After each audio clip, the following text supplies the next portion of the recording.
Diana juga mau mengucapkan terima kasih untuk Mama Neni yang udah bantu Diana dulu. Karena Mama Neni, Diana bisa sekolah. Karena Mama Neni, Diana bisa sampai saat ini di rumahnya Tante Wiji, di gereja. Terima kasih banyak karena Mama Neni udah bantu Diana banget. Terima kasih banyak. Dan juga Diana mengucapkan terima kasih untuk orang-orang, untuk gereja ini yang telah membantu Diana untuk bersekolah saat ini. Terima kasih. Dan juga terima kasih juga untuk Tante Wiji dan Om Yohanes, karena Tante Wiji dan Om Yohanes udah menerima Diana di keluarga ini. Diana merasa nyaman tinggal di sini, dan Diana juga nyaman tinggal di Mama Neni. Biarlah Tuhan yang membalas kebaikan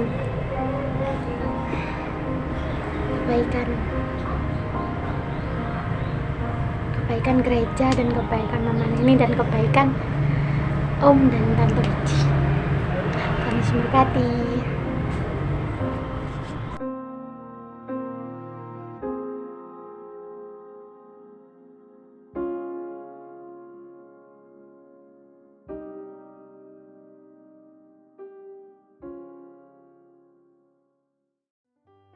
Bu Rosa dan Pak Wiji, 8 bersaudara beda ayah. Karena waktu itu ikut bude di Ngagel dan sering dipukuli dan dimarahi. Lalu dibawa Mas Ongki ke Tambak Asri, ikut Bu Neni dan dilindungi dan disekolahkan. Dan di Tambak Asri saya mendapatkan sosok ibu, yaitu Bu Neni. Disekolahkan dan dilindungi dengan baik.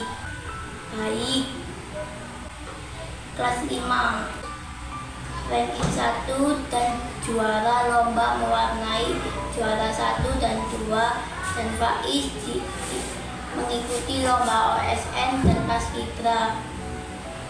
Jadi guru, belajar dengan giat dan les supaya bisa dipahami, mengikuti dengan baik.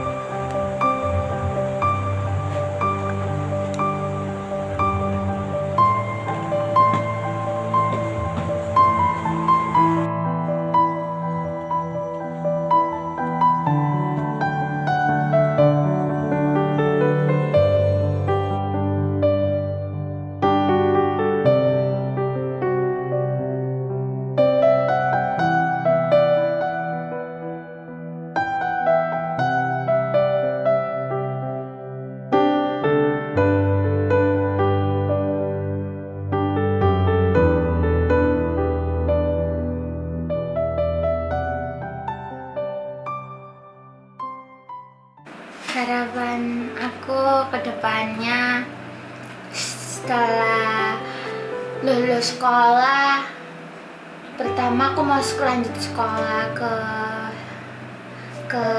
sekolah apa ya, lupa aku namanya.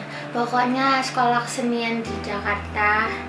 Ngambilnya tetap beda bidang dari teater, tapi sama tempatnya bakalan jadi sama kayak cita-cita aku, yaitu menjadi artis. Bukan artis sih, aktor. Nah, aku bakal mengambil jurusan film, pokoknya film, tapi di sekolah kesenian itu di UNER apa ya namanya, lupa. Dan terus sambil apa tuh, sambil sekolah aku juga mau kayak kan sekarang lagi belajar untuk tata busana, tata rias. Nah kalau aku bisa dua-dua itu aku mungkin bisa kerja deh pokoknya di sana, tapi pakai yang tata busana ataupun tata rias. Soalnya katanya di Jakarta itu banyak yang perlu itu gitu. Jadi bisa kerja sambil kuliah itu. Di kelas berapa ya? Di kelas 4 SD itu aku kesulitan pertama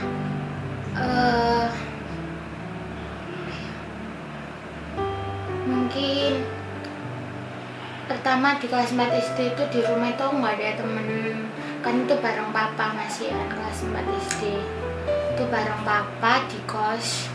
Terus habis itu nggak ada teman, nggak ada yang mau diajak ngomong. Terus aku juga anaknya dulu tertutup, kayak nggak mau terbuka sama sekali sama orang, sampai dimana waktu kelas 5 mau naik kelas 6 itu aku baru kenal Garnis. Sebenarnya udah kenal lama dari Garnis, dari kelas 1 SD itu aku udah kenal Garnis, tapi nggak deket, cuman nggak deket. Terus kelas 5 mau kelas 6 itu aku udah deket sama Garnis, tiba-tiba aja deket sama Garnis. Terus Garnis itu sering ngajak main, ngajak ke gereja gitu. Terus habis itu dulu kan belum gereja sini itu aku diajak sama Garnis ke gereja mana ya, aku juga nggak tahu. Terus habis itu sering diajak keluar sama Garnis ke rumah Garnis. Waktu papa kerja keluar kota itu papa nyuruh aku diam di rumah toh, tapi kan aku nggak ada teman. Jadi Garnis itu datang terus nemenin aku, terus disuruh tidur di rumah Garnis dulu. Habis itu lama kelamaan berapa bulan gitu mama nenek tuh nyuruh aku buat tinggal gitu sementara, pas waktu sampai papa datang ke rumah. Udah lama kelamaan mama nenek nyuruh aku buat tetap aja tinggal di situ, papa fokus sama pekerjaannya aja gitu. Terus habis itu udah aku tinggal di mama nenek.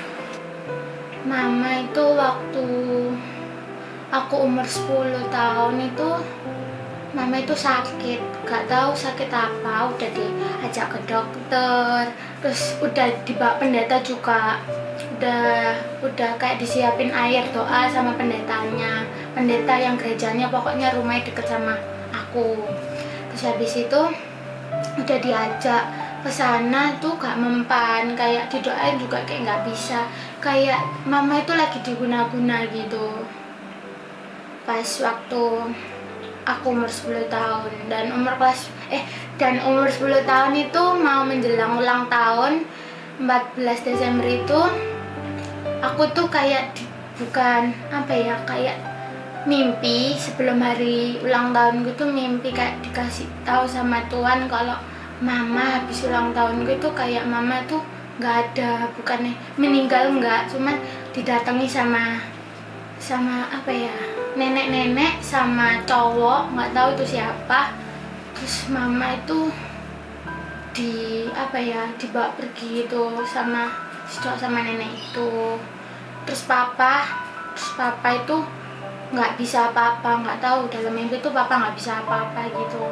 Jadi pas habis ulang tahun 14 Desember itu, terus tahun baru itu mama udah mulai sakit-sakitan, kayak bukan sakit-sakitan sih, kayak lebih kayak berubah drastis, kayak bukan mama lagi gitu, kayak suka ngomel, suka marah-marah gitu, kayak disuruh doa itu nggak bisa, kayak disuruh baca kitab tuh nggak bisa.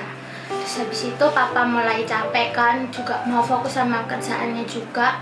Papa akhirnya itu papa nyuruh keluarganya yang di NTT itu buat ngurus mama, buat mama dipulangkan ke NTT dulu gitu, sampai mama benar-benar sembuh gitu, baru kembali ke Surabaya.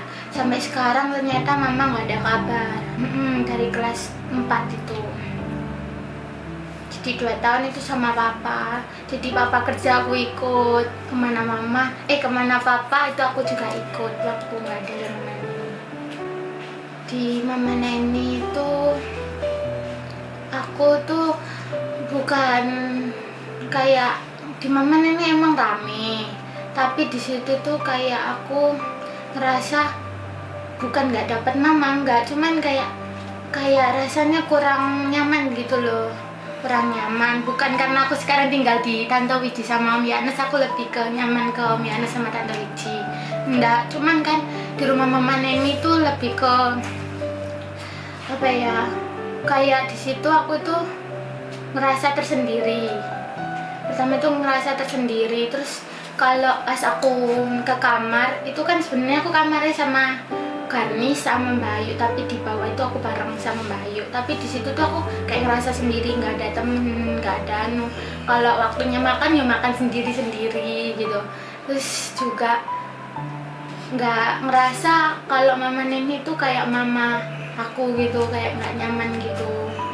Terus pas waktu sama Om Yanes sama Tante Wiji itu nggak tahu, itu tuh merasa kalau Tante Wiji itu kayak bener-bener kayak mama. Mungkin karena faktor umurnya Tante Wiji sama mama itu deket, tahunnya sama gitu, 1984 gitu. Terus juga Tante Wiji juga bisa kayak nanya gitu pas aku ada masalah, terus pas aku capek ataupun sakit gitu, Tante Wiji bukan nyalain tapi malah kayak ini istirahat dulu. Tapi kan kalau di Mama Neni tuh kayak nyalain gitu. Terus waduh apa, aku tuh sakit karena begadang, ya emang begadang, tapi kan bukan cuman karena begadang, tapi aku juga capek karena disuruh ini itu gitu. Terus ya yang dibalain ya aku sama papa. Terus bedanya itu kayak di Om Yanes sama Tante Wiji itu nyaman gitu, kayak aku bisa nemuin di mana keluarga aku walaupun papa nggak ada gitu. Ya karena apa, setiap kayak aku semisal di jurusan itu kayak apa ya, disuruh ini itu tuh aku langsung nolak kan, langsung nolak. Terus aku tuh tanya solusi sama Om Yanes, sama Om Yanes itu bilang sebenarnya jangan nolak, kayak dikasih solusi gitu. Sebenarnya kamu mengiyakan aja, kamu coba dulu, jangan langsung nolak. Kayak dikasih saran-saran supaya aku harus coba ini, jangan langsung nolak gitu, kayak disaranin yang tepat gitu. Oke. Janji aku yang pertama itu ya ketika aku bisa meraih cita-cita itu, pertama Diana pengen kayak bantu orang yang pertama, bantu Diana gitu. Contohnya ya meskipun Mama Neni kayak gitu ya aku tetap balik lagi ke Mama Neni sama Pak Heri itu. Terus yang kedua sama Miss Mel, yang ketiga itu sama gereja ini dan juga orang tua aku. Yang pertama itu aku harus banyak-banyak komunikasi sama Tuhan. Terus yang kedua nggak boleh ngikutin apa kata dunia ataupun teman. Yang ketiga itu banyak komunikasi sama keluarga.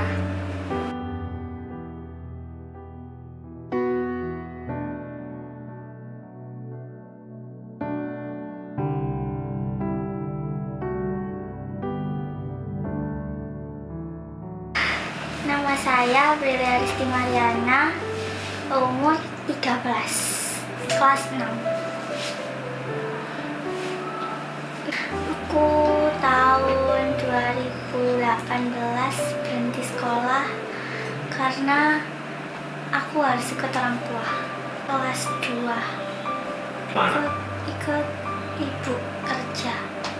Enggak, aku ikut ngebantu ibu kerja. Pengen dulu aku sempat dijanjiin sama majikannya ibuku kalau aku bakalan sekolah, dan katanya aku bakalan disekolahin sampai lulus, tapi enggak, sampai sekarang. Aku bisa sekolah karena dibantu sama gereja ini dan dibantu kayak ngurus-ngurus dana dan surat dan segala macam. Dan karena aku putusnya dari kelas 2 SD dan harusnya sekarang aku udah kelas 1 SMP, kalau aku mau ngelanjutin rapot aku yang kelas 2 kebesaran aku. Jadi aku sekolahin kejar paket. Sekolah di PKBM Anak Panah. Kelas 6. Aku pengen ngejar cita-cita aku. Aku pengen jadi fashion designer. Aku pengen kayak aku bisa jadi fashion designer terkenal kalau aku udah selesai dari sekolah. Aku pengen bisa ambil kuliah tapi ambilnya bidang kayak fashion design gitu, kayak entah jahit atau ngedesain baju atau apa gitu. Aku gimana ya? Ya harus deh, aku pengen aku dari umur 8 tahun itu tahu fashion designer dari siapa ya? Dari anaknya majikannya ibuku yang kerja itu. Kan anaknya tuh kayak model dan aku kayak diajari beberapa hal dan aku kayak kepikiran dan suka sama fashion designer. Aku harus banyak belajar dan aku nggak boleh dengerin perkataan orang mau ngatain aku, kamu nggak bakalan bisa jadi kayak gitu karena kamu kayak terlalu apa kayak gitulah ya. Aku yakin kalau aku pasti bisa dan aku bakalan jadi orang yang bisa dibanggain.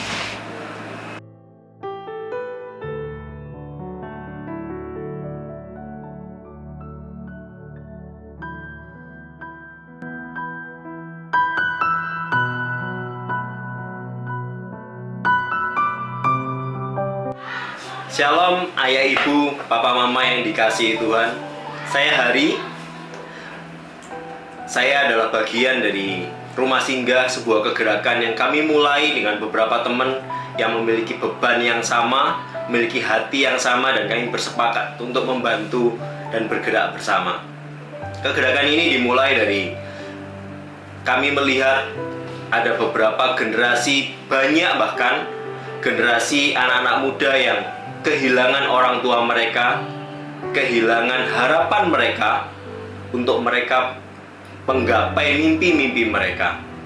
Ada anak-anak yang sudah tidak memiliki orang tua kembali, kemudian ada anak-anak yang tidak memiliki support untuk kehidupan mereka bisa berlanjut kembali. Akhirnya kami bersama beberapa teman bersepakat untuk membantu mereka dengan keterbatasan yang ada, dengan kemampuan yang ada. Kami mencoba membantu mereka semampu kami untuk kembali memberikan harapan bagi anak-anak muda ini untuk kembali memperjuangkan mimpi mereka. Hingga saat ini beberapa anak sudah boleh kembali ke sekolah dan mendapatkan bantuan, mendapatkan perhatian dari orang tua yang ada. Sekalipun bukan orang tua kandung mereka, tapi mereka memperhatikan dengan luar biasa, sehingga anak-anak muda ini boleh kembali menggapai mimpi mereka, kembali boleh berjuang untuk memperjuangkan rencana-rencana Tuhan yang luar biasa yang sudah Tuhan siapkan atas hidup mereka. Bersyukur dengan berjalannya waktu, Tuhan menyediakan segala sesuatunya luar biasa, dan kami boleh terus melangkah oleh karena Tuhan dan kesepakatan hati kami. Mari bersama kita berjuang, kita menemani, kita mensupport anak-anak muda dan generasi muda saat ini untuk mereka boleh berjuang dan menggenapi rencana Tuhan atas hidup mereka. Kiranya langkah-langkah kecil yang kami kerjakan ini boleh berkenan di hadapan Tuhan dan boleh menyemangati kita semua. Tuhan memberkati. Shalom ayah, ibu, papa, mama. Saya Yosua. Saya tergabung di dalam satu kegerakan Rumah Singgah, yaitu kegerakan yang mencoba dengan sekeras mungkin menyelamatkan generasi-generasi muda, anak-anak, bahkan mulai dari anak kecil yang mereka berjuang untuk mempertahankan harapannya. Dan puji Tuhan, kami bisa lalui bersama-sama. Ayah, ibu, papa, mama, kami sadar kami mempunyai keterbatasan untuk menyelamatkan beberapa anak kami butuh banyak rumah, kami butuh banyak tempat, kami butuh banyak orang yang terlibat untuk mengasuh mereka, untuk membesarkan mereka. Dan puji Tuhan, Tuhan memberikan hikmat bagi kami sehingga kami mempunyai strategi yang bagi semua pihak yang terlibat itu sangat baik, yaitu bahwa kami meletakkan anak-anak yang kami bimbing di dalam satu keluarga, dan keluarga ini benar-benar menganggap mereka, mengadopsi mereka menjadi anak kandung mereka sendiri. Mereka juga punya anak, ya, dan kita memberi mereka bantuan baik secara moral maupun secara spiritual. Kami banyak membantu menolong kehidupan sehari-hari, kebutuhan sehari-hari. Kami juga banyak membantu kebutuhan-kebutuhan pendidikan, kesehatan, dan lain sebagainya. Dan di sini bukan saja kami akhirnya membesarkan seorang anak, tetapi kami membina sebuah keluarga. Karena ketika anak itu ditaruh dalam sebuah keluarga, anak ini akan bertumbuh secara natural, seperti mempunyai papa, mama, ayah, ibu. Dan kami juga dapat membina keluarga itu dengan baik. Bagaimana bertanggung jawab terhadap anak-anak, baik anak kandungnya maupun anak yang dititipkan.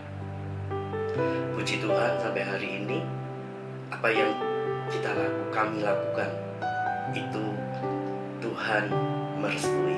Sekarang ada 3 keluarga yang berhasil membimbing anak-anak, dan kami berharap ke depan ada banyak ayah, ibu, papa, mama mau membuka hati, membuka keluarga mereka untuk menampung anak-anak ini, bekerja sama dengan kami. Dan dengan demikian banyak generasi muda yang bisa mencapai harapan mereka. Terima kasih, Tuhan Yesus memberkati.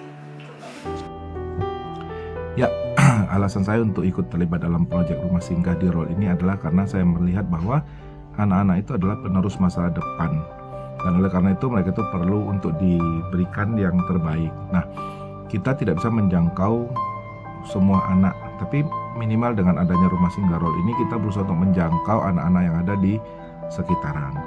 Dan saya berpikir bagaimana caranya saya bisa ikut terlibat aktif kalau disuruh kayak teman-teman lain 100% waktunya diberikan ke sana, kadang-kadang waktunya susah. Tapi di saya sendiri saya ingin untuk terlibat aktif. Jadi apa yang bisa saya lakukan ya saya berpartisipasi dalam bentuk pendanaan. Memang tidak sebanding dengan apa yang teman-teman sudah lakukan, misalnya memberikan waktu, mengajar, ngasuh itu jauh lebih gimana. Tapi walaupun ini hanya kecil, tapi paling tidak ini adalah sesuatu yang bisa kita lakukan, dan mudah-mudahan dengan yang kita lakukan ini, dengan membantu secara biaya pendanaan, kita bisa menjangkau lebih banyak lagi anak-anak di kemudian hari. Bukan cuma dalam jumlah yang seperti sekarang, tapi bisa lebih berkembang lagi. Karena apa? Semakin banyak anak-anak yang kita jangkau, semakin banyak anak-anak yang kita bisa bantu. Satu dari sisi gizi, dari sisi karakter, mentalitas, itu akan berefek sangat luar biasa untuk jangka panjang, dan akan berefek yang sangat bagus untuk kedepannya nanti. Itu aja dari saya. Selamat melayani terus buat teman-teman di Rumah Singgah Rol. Tuhan Yesus memberkati. Thank you.